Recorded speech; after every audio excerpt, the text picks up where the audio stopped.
Liria e medias në Shqipëri mbetet ende një sfidë sipas ndërkombëtarëve. Ambasadori OSBE në Tiranë Michel Taran, nga konferenca për rolin e mediave në Europën Juglindore, e mbajtur në kryeqytet, vuri theksin tek forcimi i transparencës, si dhe rregullimet ligjore për mbrojtjen e gazetarëve. Janë marrë masa për përmirësimin e punës për gazetarët, pronësia e medias, transparenca, detyrimet janë përmirësuar. Komuniteti i medias në Shqipëri është aktiv, zëri i tyre duhet të dëgjohet dhe ata të angazhohen.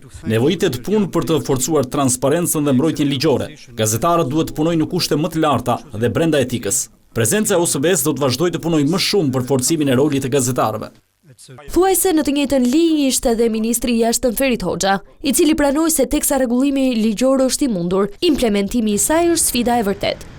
Ne kemi punuar ngushtë me Bashkimin Evropian për rregullimet ligjore sa i përket të drejtave të gazetarëve, por dua të jemi sinqert, rregullimet ligjore janë të rëndësishme, por nuk janë të mjaftueshme. Implementimi i tyre në praktikë është ajo çka duhet të ndodhë. Kjo nuk kupton të pasurit një ambient ku gazetarët raportojnë lirshëm, ku mediat e pavarura mund të përballojnë financiarisht outletet e tyre dhe ku transparenca dhe integriteti lulëzon.